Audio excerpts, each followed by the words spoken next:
চাঁদ পৃথিবীর একমাত্র প্রাকৃতিক উপগ্রহ এবং সৌরজগতের পঞ্চম বৃহত্তম উপগ্রহ।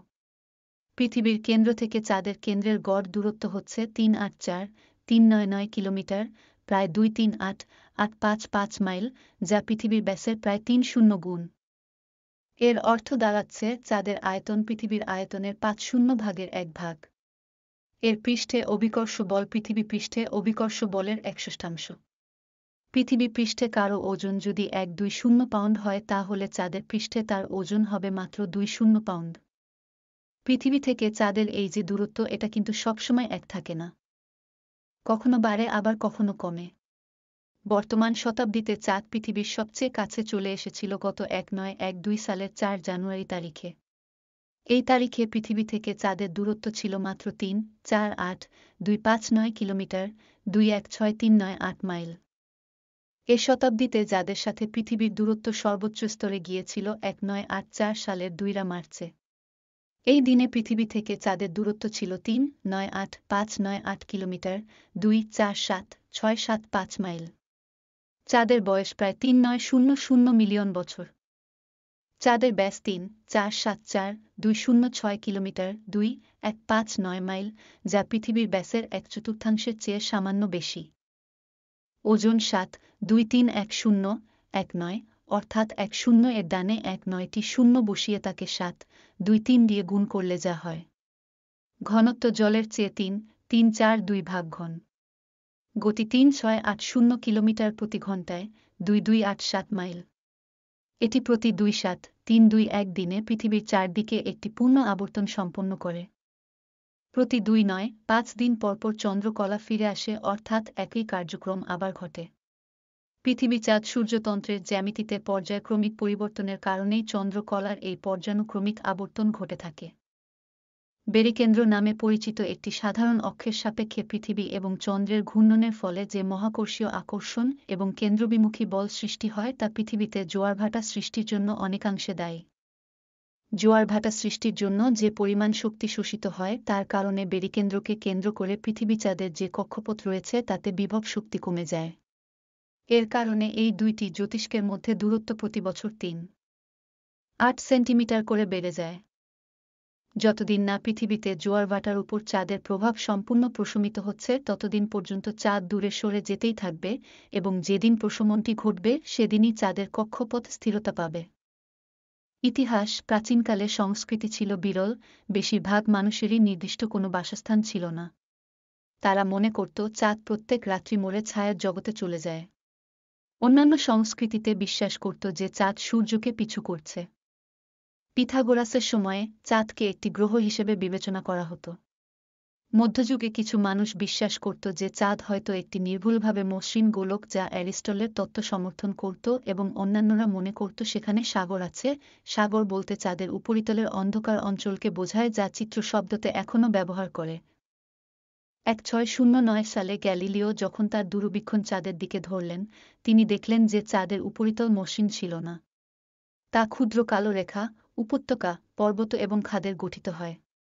সেই মুহূর্ত থেকে তিনি অনুভব করতে শুরু করেন যে এটি পৃথিবীর মতোই একটি কঠিন গলিত পদার্থ ছিল, যা পরে এই রূপ নেয়। ১৯২০ সালেও মনে করত যে চাঁদের শ্বাস গ্রহণের উপযোগী বায়ুমণ্ডল আছে এবং কিছু জ্যোতির্বিজ্ঞানীরা একটি ক্ষুদ্র বায়ুস্তরের উপস্থিতি আছে বলে অনুমান করত, কারণ চাঁদ পর্যবেক্ষণ সময় তারা অনাকাঙ্ক্ষিত কিছু উড়ন্ত বস্তু দেখেছিল।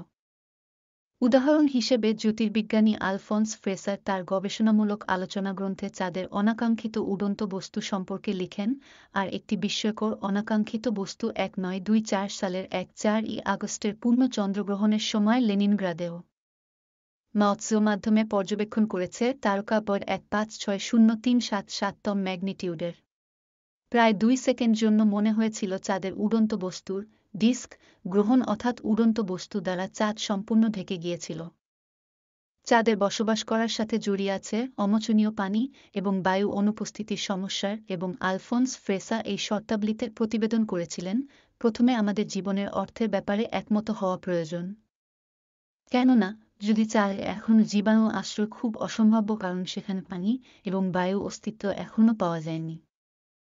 চাঁদই একমাত্র জ্যোতির্বৈজ্ঞানিক বস্তু যাতে মানুষ ভ্রমণ করেছে এবং যার পৃষ্ঠতলে মানুষ অবতরণ করেছে। প্রথম যে কৃত্রিম বস্তুটি পৃথিবীর অভিকর্ষ অতিক্রম করেছিল এবং চাঁদের কাছ দিয়ে উড়ে যেতে সক্ষম হয়েছিল তা হল সোভিয়েত ইউনিয়নের লুনা-1। লুনা-2 প্রথমবারের মতো চাঁদের পৃষ্ঠতলকে প্রভাবান্বিত করেছিল। চাঁদের দূরবর্তী যে অংশটা স্বাভাবিকভাবে লুকায়িত থাকে তার প্রথম সাধারণ ছবি তুলেছিল লুনা-3। এই তিনটি ঘটনাই সোভিয়েত ইউনিয়নের পরিচালনায় 1959 সালে সংঘটিত হয়। 1966 সালে লুনা-9 প্রথমবারের মতো চন্দ্রপৃষ্ঠে অবতরণ করে এবং লুনা-10 প্রথমবারের মতো চাঁদের কক্ষপথ পরিক্রমণ করতে সমর্থ হয়। যুক্তরাষ্ট্র এদিকে সোভিয়েত ইউনিয়নের সাথে পাল্লা দিতে অ্যাপোলো প্রকল্প শুরু করে।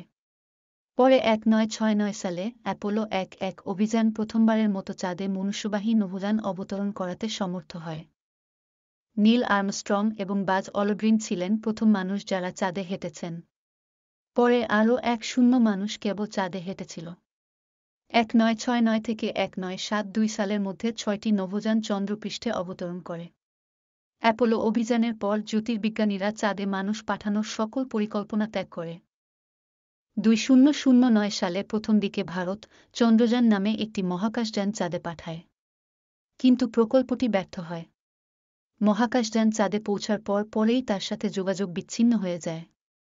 কিন্তু অল্প সময়ে যে তথ্য পাঠিয়েছে তা মানব জাতিকে নতুন করে আশার আলো দেখিয়েছে। চাঁদে জীবের অস্তিত্ব থাকার কারণ সেখানে পানির অস্তিত্ব পাওয়া গেছে। তবে 2019 সালের 2 জুলাই ভারতের ইসরো চন্দ্রযান-2 নামে পুনরায় একটি মহাকাশযানের সফল উৎক্ষেপণ করে। চাঁদের আবর্তনের পর্যায়কাল এবং তার কক্ষপথের পর্যায়কাল একই হওয়ায় আমরা পৃথিবী থেকে চাঁদের একই পৃষ্ঠ সবসময় দেখতে পাই। চাঁদ পৃথিবীকে প্রদক্ষিণ করতে 7 দিন 7 ঘন্টা 4-3 মিনিট 1 সেকেন্ড সময় নেয়।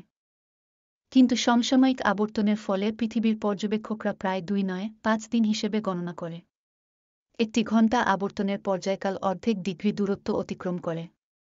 চাঁদ পৃথিবীকে যে অক্ষরেখায় পশ্চিম থেকে পূর্ব দিকে আবর্তন করছে, সে অক্ষরেখায় চাঁদ 1 দিন বা 2-4 ঘন্টায় 1-3 কোণ অতিক্রম করে। সুতরাং পৃথিবীকে প্রদক্ষিণ করতে চাঁদের সময় লাগে 7 দিন 7 ঘন্টা 4-3 মিনিট 1 সেকেন্ড। এই জন্য আমরা পৃথিবী থেকে চাঁদের একই পৃষ্ঠ দেখে থাকি।